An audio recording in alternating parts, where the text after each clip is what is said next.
Good morning, students. How are you all? I hope you all are fit and fine and doing maths work regularly. Today, we will start worksheet 3 of unit 15, and I hope that you all understand about temperature and conversion of Celsius into Fahrenheit scale. Today, we will do just opposite of this, that is, today we will convert Fahrenheit into Celsius scale. Now, look how we will convert. For example, sum is given that 41 degree Fahrenheit, and you have to convert 41 degree Fahrenheit into Celsius.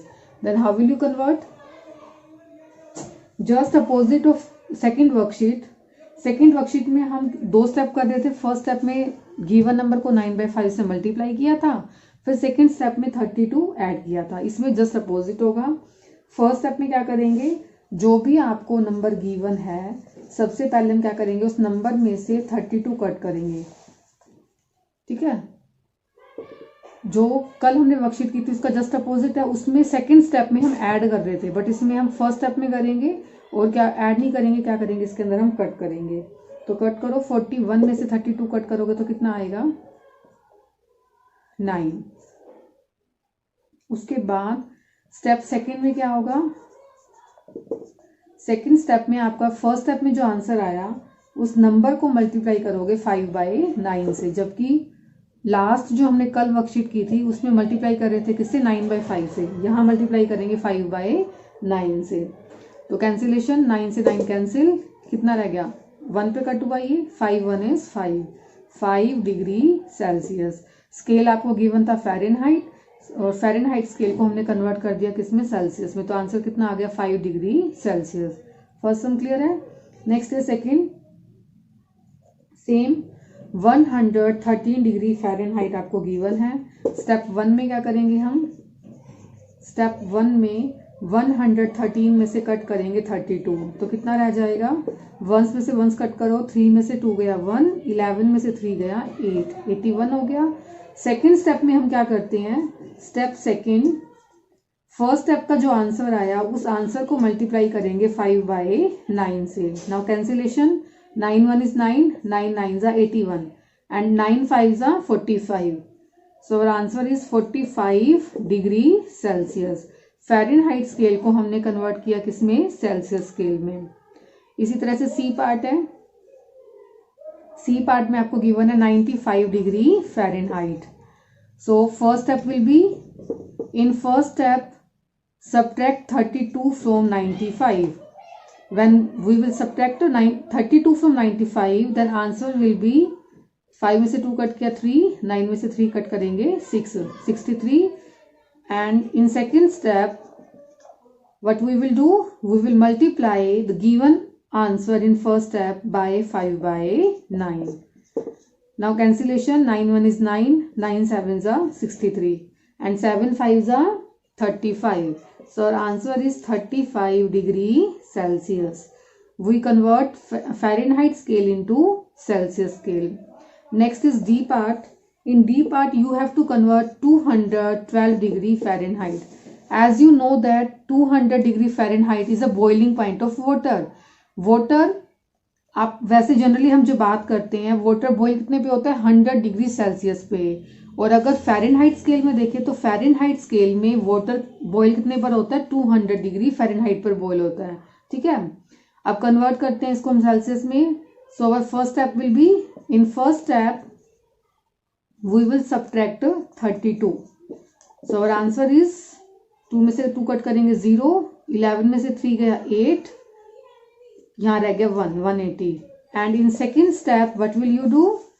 Yes, you will multiply 5/9 by 180. Now cancellation, 9 1 is 9, 9 2 is 18, 0 is also given to you. Now multiply 20 by 5, 25 is 100. And you are converting Fahrenheit scale into Celsius scale. So you will write 100 degree. This is symbol of degree and Celsius. So our answer is 100 degree Celsius. तो इसका मतलब water का boiling point 100 degree Celsius होता है. अगर हम Fahrenheit में बताएं वाटर का बॉइलिंग पॉइंट, तो फ़ारेनहाइट स्केल में कितना होता है 212 डिग्री फ़ारेनहाइट। तो क्लियर हुआ। अगर आपसे पूछा जाए कि 100 डिग्री सेल्सियस कितने डिग्री फ़ारेनहाइट के इक्वल होगा, तो आप क्या बताओगे 212 degree Fahrenheit. Now E part 32 degree Fahrenheit. So as you know, in first step, step 1, we will subtract 32 from this given number. 32 में से 32 कट करेंगे, then answer will be 0. And in second step, we will multiply answer by 5 by 9. As you know that when we multiply any number by 0, then answer will be 0. Very good. When we multiply 0 by 5 by 9, then answer will be 0. So your answer is 0 degree Celsius. We are converting Fahrenheit scale into Celsius scale, and you all know that 0 degree Celsius is a freezing point of water, but in Fahrenheit freezing point of water is 32 degree Fahrenheit. अगर आपके पास paper में पूछा जाए 0 degree Celsius कितने degree Fahrenheit के equal होता है, तो आप क्या बताओगे 32 डिग्री फ़ारेनहाइट। या फिर क्वेश्चन को और फॉर्म में पूछ सकते हैं आपसे दैट फ़ारेनहाइट स्केल में वाटर का फ्रीजिंग पॉइंट कितना होता है, तो आप आंसर क्या बताओगे 32 डिग्री फ़ारेनहाइट। आपको यूनिट ध्यान से देखनी है। अगर 32 डिग्री सेल्सियस गिवन है तो गलत होगा, क्योंकि सेल्सियस स्केल में तो फ्रीजिंग पॉइंट कितना होता है 0 होता है। फ़ारेनहाइट स्केल में वाटर का फ्रीजिंग पॉइंट कितना होगा 32 degree Fahrenheit. But in this sum what we are doing, we are converting Fahrenheit into Celsius scale. तो इसमें को कन्वर्ट करने के लिए स्टेप 1 में क्या किया, जो भी नंबर गिवन है उसमें से 32 सब्ट्रैक्ट किया, 32 में से 32 कट करेंगे, then answer will be 0। And in second step we are multiplying answer of first step by 5 by 9। 0 को हम किसी भी नंबर से मल्टीप्लाई करेंगे तो आंसर कितना आता है 0। तो 32 डिग्री फ़ारेनहाइट किसके इक्वल होगा 0 डिग्री सेल्सियस के। And 0 degree Celsius is freezing point of water.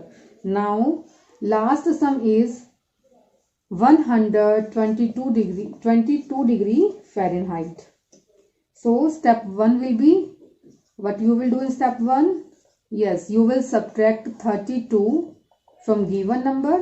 When we subtract 32 by this number, then answer will be 2 में से 2 कट करेंगे 0, 12 में से 3 गया 9। ठीक है। in second step we will multiply answer of first step, जो आपका फर्स्ट स्टेप में आंसर आया उस नंबर को मल्टीप्लाई करेंगे किससे 5 by 9 से। Now cancellation, 9 1 is 9, 9 10 is 90, 10 5 is 50, 50 degree Celsius. We are converting into Celsius scale, so your answer will be 50 degree Celsius. This is symbol of degree and C is symbol of Celsius. So beta, your worksheet 3 is completed. Today your homework is do worksheet 3 in your fair notebook and send your work in maths group. Okay beta.